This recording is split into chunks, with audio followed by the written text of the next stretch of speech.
Guru Besar di Untirta dan sudah menjadi konsultan tim ahli kami di Piuku sejak 2016. Terima kasih Prof, sudah kami culik. Kepala ekstensifikasi dan penyuluhan KPP Pratama harapan itu kalau kayak dulu membantu dalam arti tidak perlu bayar pajak, berkurang segera sektor ikat di Manina 40 hari itu berapa? 10 juta bulan. Tapi kalau ada lagi hampir rumah Jakarta pajak nilai berapa?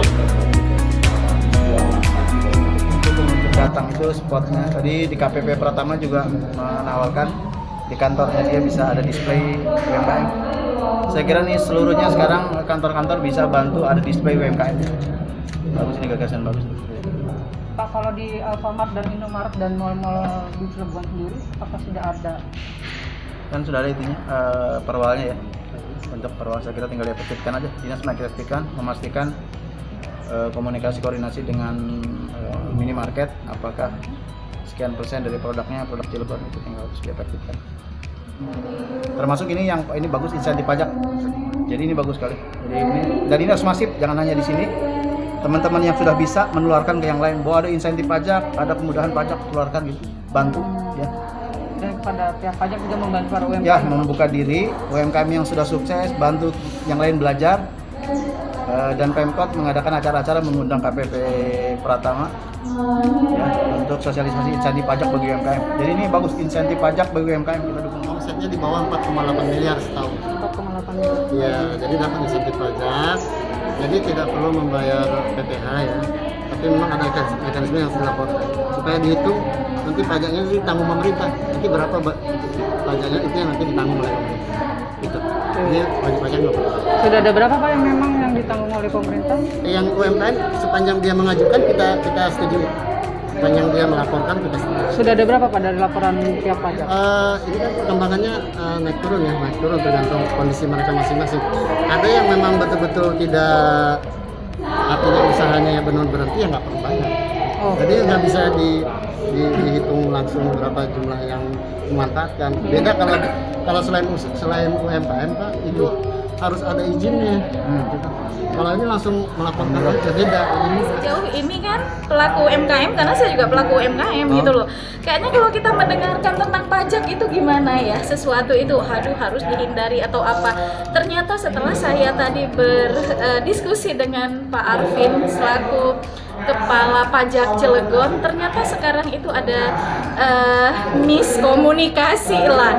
Dan saya sangat bersyukur ternyata sekarang pajak istilahnya mau turun ke bawah, meluruskan informasi-informasi yang beredar di antara kita itu, aduh pajak ini gimana. Dan dengan ada acara ini luar biasa, itu akan memberikan pengetahuan bagi UMKM. Ternyata memang tadi katanya kalau yang untuk 4,8 M per tahun omsetnya itu adalah bebas pajak karena itu disubsidi oleh pemerintah. Saya pikir ini adalah hal yang sangat bagus untuk pelaku UMKM, karena bagaimanapun UMKM kalau naik kelas mereka itu harus punya NPWP. Kalau misalnya mau menjadi rekan dengan perusahaan yang lebih besar, mereka harus punya NPWP. Nah, ini harus dipersiapkan. Jadi ini salah satu solusi yang diberikan oleh pemerintah atau bantuan pemerintah untuk terus mendukung UMKM supaya UMKM bisa naik. UMKM di Cilegon itu ada 4.000 sekian total UMKM yang terdaftar di Dinkop UMK Kota Cilegon. Tapi yang aktif di kami ada 420 terbagi di 2 grup WAG. Gitu. Yang terdampak, nah kita belum ukur. Nah, makanya kenapa Piuku itu adalah program pentahelix, program kerjasama dengan berbagai bidang akademisi, industri, pemerintah dan juga komunitas serta media, teman-teman media gitu kan. Nah, kita nanti rencana karena banyak sekali yang minta data, terutama wartawan tentang berapa UMKM yang terdampak. Nah, kami sedang mengumpulkan data itu. Kita akan sampaikan nanti secara rilis berapa UMKM terdampak karena COVID ini. Karena dari 40 sekian kita nggak tahu kan berapa yang terkena dampak dari pandemi ini dan harus dibantu. Pajak itu sekarang semua UMKM yang punya usaha harus punya. Banyak orang takut punya pajak, tadi sampaikan. Kenapa? Karena ada kewajiban laporan, kewajiban bayar.